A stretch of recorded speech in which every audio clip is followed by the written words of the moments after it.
Hey everybody, what's going on? It's Fizz here once again. So I'm coming at you with something super different this time.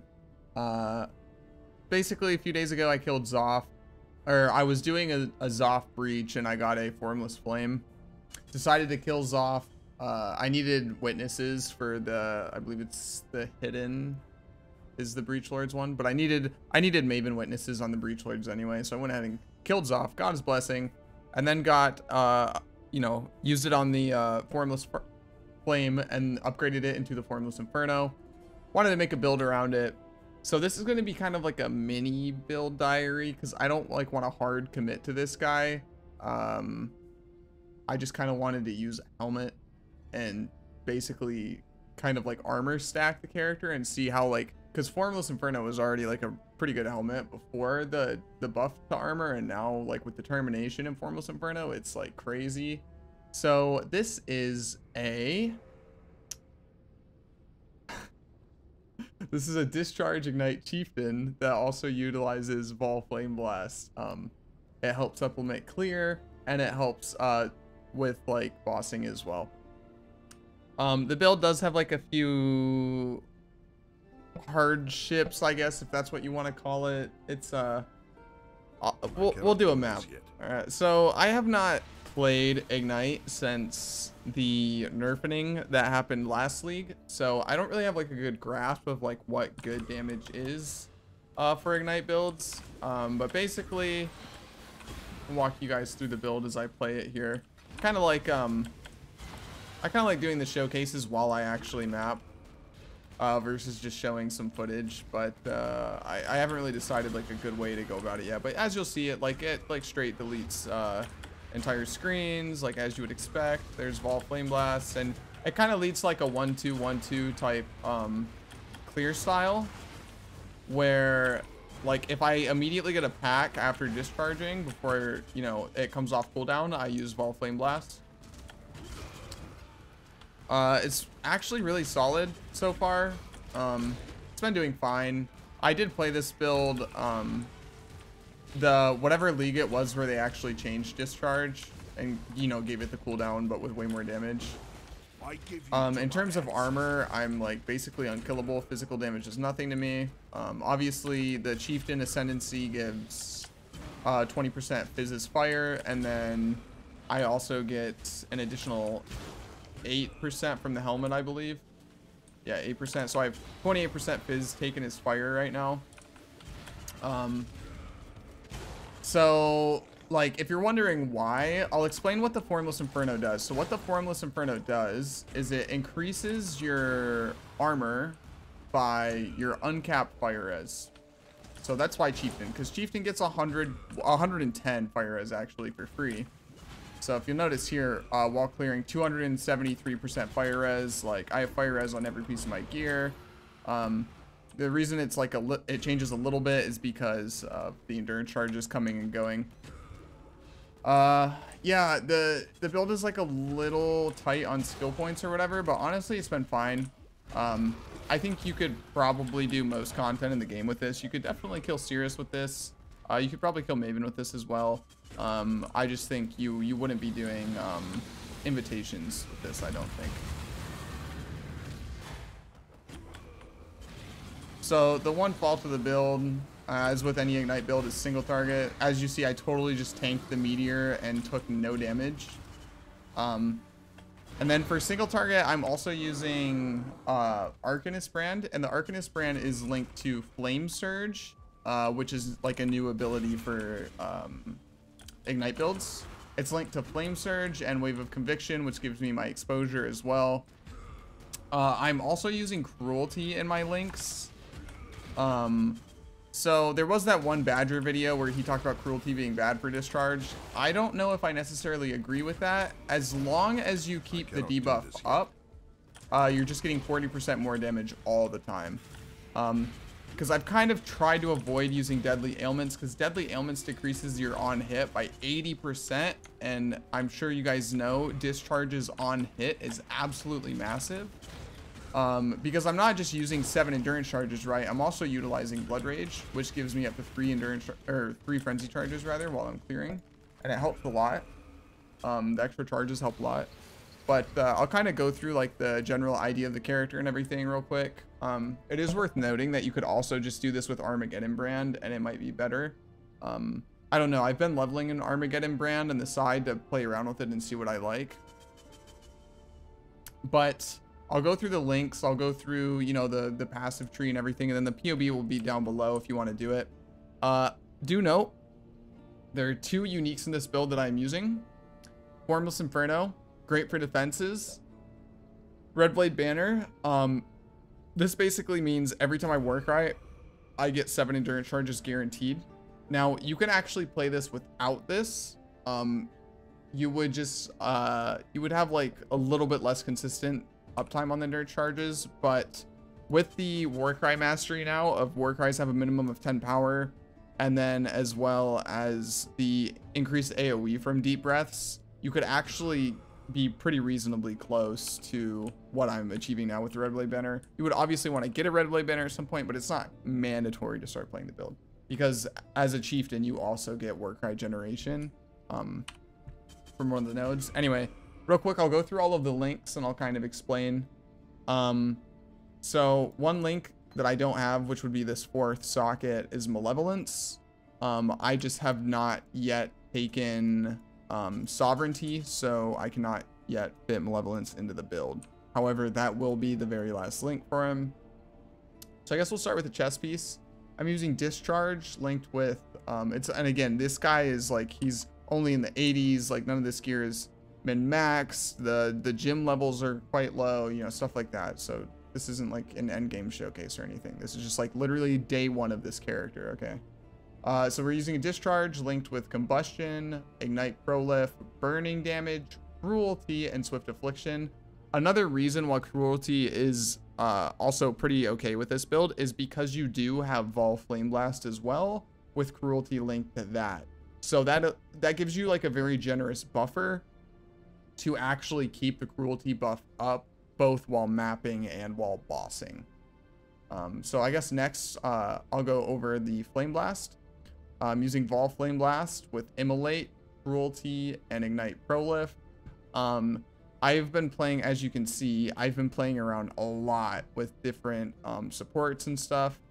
I really hate having like suboptimal things in my links, especially. So I play around a lot because POB is going to tell you a lot of different things, because you can't necessarily go with what the highest number is on paper for this build, because realistically, with the addition of Flame Surge, I want kind of like as long of an ignite as possible with certain breakpoints to be able to get as much Flame Surge DPS as possible. And I'll go over that a little bit more in the future. But if you didn't want Ignite Prolift, this just helps for clear. I found like it's really nice. Like if you're doing a ritual or Scourge or things like that, I can pop the Vol Flame Blast. It'll like explode an entire pack of mobs, and obviously anything that touches, you know, those corpses, then it prolifts after that. And it felt a lot more comfy for clear. I didn't use it for a while, but without it, it was a little awkward to use as like a secondary clearing component. So in the boots, I have Molten Shell linked with casting damage taken. That's self-explanatory. Determination and Blood Rage. Now Blood Rage is pretty mandatory for this build, so definitely fit it in if you can. We obviously don't really care that much about the attack speed. Helps a little bit with shield charge, but mostly it's just the frenzy charges. They're huge. They make a very big difference. So if you look at what Discharge does, right? I've taken Avatar of Fire on the tree. So what is it? Frenzy charges are cold. So that's 637 to 955 per frenzy charge that it eats. A lot of the time you'll have 2, usually 3, but sometimes 2. And then that's basically like 1.5k extra fire damage added to your Discharge just while clearing for free, basically. If you're wondering how I'm getting that number, like 3 charges, that's roughly on the top end, 3,000 cold damage, and then using Avatar of Fire, only 50% of that is converted, right? So you would just cut that number in half, 1,500. So in our Red Blade banner, we have Life Tap with Shield Charge and faster attacks. It's movement. In the helmet, we have Flame Dash, Enduring Cry, Summon Skitterbots, and then eventually Malevolence. And in the Scepter, we are running Arcanist brand with Wave of Conviction and Flame Surge. So Flame Surge, what does Flame Surge do? Basically, it deals 20, the most important line here is the very bottom line where it says burning ground deals 25% of fire damage per second of ignite affecting the enemy. So basically we just get a bunch of extra damage using this. Currently I'm not using elemental overload on the build. If you were running something like Armageddon brand, it's probably worth it. This build, I get 1 discharge every 2 seconds with a crit rate of like 7 to 8%. It's just not consistent at all. I have played around with a few different things, like what I'm using on the Slayer, the dual curse chest piece, and then also running a Assassin's Mark on hit ring. Will give me power charges while clearing, which is really cool. And then also will give me a much higher crit chance while bossing, thus hopefully leading to decent uptime on elemental overload. But I don't know if that's something I really want to commit to. The numbers were like and POB for like the actual uptime of it. But if there were a way to fit that in without, you know, spending a bunch of points on the tree or something, it would definitely be a really good increase in damage. So next I'll go over the gear. I'm using an Opal Scepter with the Harvest Craft, 1% increase AoE per 4% quality, just whatever. Flat. So the important things here, the implicit 40% increase LE damage, the 81 fire damage to spells, and then the fire damage with chance to ignite, with also the 36% fire res, because that's also good defenses for me. Red Blade Banner is Red Blade Banner. If you don't know what it does, it makes your Warcries have infinite power. This is amazing on Berserkers. It's also amazing for this build because it lets you, again, instantly be at max endurance charges. You just put Enduring Cry on left click and it just kind of goes to town, using Call to Arms on the tree, obviously, to make it instant. And then Formless Inferno, this is why I'm playing a Chieftain in the first place. Chieftain feels kind of like awkward to me as an Ascendancy. It doesn't feel like it's in a great spot right now because a lot of these skills and build archetypes that were associated with it have kind of been put in the ground for the most part. I did try messing around with Blade Blast and stuff like that. It doesn't feel good. I wanted to try the Physical Mastery on the tree by Vanquisher, where have 20% chance to leave 2 Lingering Blades instead of 1. Yeah, no, it still feels trash even with that. The AoE is super awkward, the overlap is awkward, everything's awkward. Yeah, don't try it. Doesn't work. So I really wanted to try Chieftain though, and I have like a trillion Red Blade banners because the game's spitting in my face, because lastly racing and trying to play Rage Vortex and I couldn't drop one, and I farmed Lighthouse for like 3 weeks, still didn't get one. And then I know this league I just have a trillion of them. I dropping Red Blade banners ad nauseum. So I was like, sure, we'll try Discharge Ignite. Nobody's really playing it at all. There's some people in software trade obviously playing the like furls for like Power Charge, Frenzy Charge stuff, but that's like 1, that's not hardcore viable, and 2, that's not SSF viable. So that was definitely not going to work. So this is the, you know, this is the tanky SSF version, right? Because you don't need Formless Inferno, you don't need Red Blade. But basically with this helmet, you just get as much uncapped fire as you can. And as you can see, with like completely unbuffed, I have 26k armor, and I'm not even using like a high armor chest piece. I'm not using high armor gloves. I'm not using high armor boots. I've got a, you know, like a random unique shield here. Like if you're not using this, you could be using something else with way more armor. Like all these are hybrid pieces. Like ideally you want a chest piece with like, you know, 1100, 1200 plus armor on it. Gloves, I mean apothecary gloves, you want that dot damage, to be honest, so these are not realistically going to get replaced. And then 2-tone boots, this is kind of like a give and a take because they do have the implicit with 12% fire and cold, which is again more armor for you in that sense, so it's actually not as bad as it seems on paper. They're also rolled with 32% fire res, so from this one piece I'm getting 44, which is okay. These boots aren't crazy, but they got a really nice life regen roll along with tier 1 life and then onslaught crafted on. So past that, I'm using a belt with tier 2 life. I got some chaos res, which is what I really needed on this build. As you can see now, I'm at 36% chaos res, which is really nice for me. But I was like -40 for a long time. So just basically I'm using this belt for a lot of chaos res. The jewel, or the abyssal jewel inside the belt is nothing special. It's life and then phasing on kill, but I'm running a quartz flask anyway. So it's like whatever. Apothecary gloves, basically fire, a lot of fire res, a lot of chaos res, dex, which I very sorely need on this build, mostly because Swift Affliction has a ridiculous dex requirement. And then lastly, crafted on life, because this was just, I threw a few essences onto this and got the first thing I could because I didn't have very many of the chaos essences, the chaos res essences. Moving on from that, the rings. These are rings making a return. You've probably seen me use on other characters. They're just stuff that I have in my stash. This ring is amazing. It's an unveiled ring that has tier 1 life, a lot of cold res, and in addition to having tier 1 life, it also has some strength on it, which is an additional 8 life to that. So it's almost 90 life on a ring. And then it's also got the Unveil Elrion craft, so -10, where the bench craft max is -7. This can be up to -10, which is insane. And then Open Suffix, which I just crafted on Lightning and Chaos, because those were the resistances that I needed. Another ring making a comeback.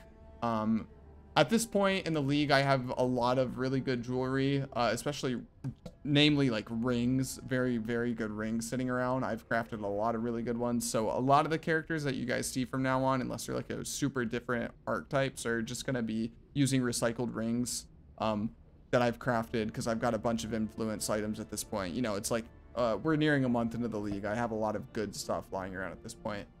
But basically life with strength, which effectively makes this a tier 2 life roll on the ring. It also has int, which I need, slam on hit, obviously, and then Elrion craft as well. And then in the chest piece, it's just life with some res, nothing special. I took the first halfway decent roll I got. So now we'll go over the passives. Not a whole lot of special stuff going on here. So like, coming down, just a lot of life. Just started pathing deep breaths actually to get lower cooldown on Enduring Cry. With the Warcry mastery, the next time I level up, I'm actually going to take 20% increased damage for each time you've Warcried recently. This is basically just 20% increased damage for 1 passive point, which is very strong. If you're wondering why, it's because with all of these nodes, because Red Blade Banner gives 50% Warcry cooldown. And then you get 10% here, 12% here, 12% here, and 30% here. Obviously, there's diminishing returns on that. However, that brings our Warcry cooldown from 8 seconds down to 3.74. And if you know what recently means in PoE, that means every 4 seconds, which means we have 20% increased damage with 100% uptime. So that's very nice. That'll be the next passive. Running Avatar of Fire, as covered before, obviously the frenzy charges get converted to fire damage. It helps a lot with the discharges, especially while clearing. Arsonist, Tireless, running the typical max life, the 50 flat life and the 10% increased max life, life masteries, Barbarism, Juggernaut, you know, typical stuff. Getting all of the endurance charge nodes we can on the tree. There's one here, there's one here, and there's one up here. And then also Call to Arms. The build needs Call to Arms to function, so you want to get that relatively early on. I did level this character ethically, as I do with a lot of the build diaries. So as soon as I hit 35, actually, we started using Discharge, simply because I didn't want to start using it until I got the Red Blade Banner, which has a level requirement of 35. So we didn't start discharging right at 28. We did it at 35, which is close enough. Beyond that, a lot of life, pathed up for Holy Dominion, for, you know, resistance, elemental damage, and ignite chance, which is important on this build. Discipline and training as well. Over here, grabbing Divine Judgment. Right now I have 15% to all res as the mastery, though long term you would want the 40% increased effective non-damaging ailment, since we're using skitter bots, and that is significantly stronger shock and chill on the skitter bots, which is really nice. Though this isn't too bad right now, because I'm also getting 15% fire res from that, which is, you know, more armor. So another thing I need to pick up is, like I covered at the beginning of the video, is Sovereignty with the Mana Reservation Efficiency Mastery. So I can fit in Malevolence into the build, which would be a lot more damage, be very nice there. But I don't have it yet. That's coming directly after I get one more level for Warcry. So at level 90, I would be running Malevolence with this, which is still quite early on. Purity of Flesh here, Holy Fire with the super OP mastery that's just 20 free dot multi. Obviously it's -30 to fire res, but it's so much damage that you kind of have to take it. This node, I like this node a lot for this build, Explosive Impact. It's basically like 50% fire damage and 20% increased AoE. Feels really, really nice because you don't take AoE nodes on this build because area damage doesn't like translate to ignite damage, but this is fire damage and AoE, so that actually helps us a lot. Grabbed the Acrimony dot cluster here as well. If you're curious, no, I'm not pathing for Breath of Flames and getting Cruel Prep. I theory crafted a lot in PoB, going for Breath of Flames here and Cruel Prep versus going for Golem's Blood and the extra endurance charge. This pathing down here for this is actually slightly better.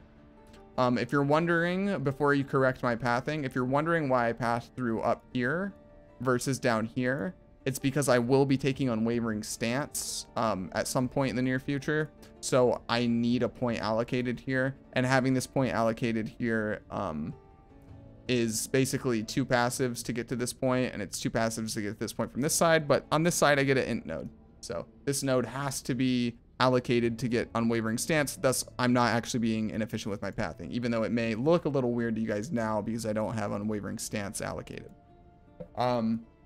But yeah, make sure to grab the Armor Mastery with Determination, Mana Reservation, Efficiency, and then past that, not a whole lot left on the tree at this point. I would really like to be able to get rid of some of these huge nodes here, but attributes are a huge pain in the ass with this build. Yeah, it's been all right. I mean, it's fine. I don't know realistically how much more I'm going to play the character. It was just kind of like a for fun thing. I really wanted to use the helmet. But I don't know, like, you know, I don't plan on taking him like super crazy for, you know, further into endgame and stuff. It was a fun little thing I wanted to play around with and try out, and no one on the ladder has really played this at all. So I kind of wanted to play around with it a little bit. I do really want to at some point just make a pure Flame Blast character. You guys let me know if you think that's just straight griefing in the current state of the game, but I love Flame Blast. I don't know why. I used to hate Flame Blast, and then something snapped in me one day, and I just started really liking the skill conceptually. So, you know what? I won't get into it in this video. I was going to rant about Ball Flame Blast and how that should be the normal Flame Blast, but I won't do that to you guys in this video. Anyway, that's pretty much it. I will have a current PoB and then the full theory crafted PoB down in the description. That's pretty much it. This is like a mini build diary update because I don't really know if there's going to be a second one for this character, but it's something cool that I did for a day, and maybe you guys want to try it out too. But yeah, I think that's it. I think that's the end of the video, guys. You know, chapters as always will be down there in the time bar and in the description. And then if you like the video, thumbs it up or whatever. Sub if you like me. If you didn't like the video or you don't like me, then feel free to thumbs down or whatever. Though apparently YouTube is going to start hiding that stuff, so I guess I mean, I'll still see it, so feel free to do it. But yeah, that's going to be the end of this video. If you made it to the end, let me know, whatever. I know it's kind of like all over the place in the video, but just a little rambly. I just woke up, but I wanted to go ahead and put this video out because I haven't done anything in a few days in YouTube. Anywho, guys, peace. Take it easy.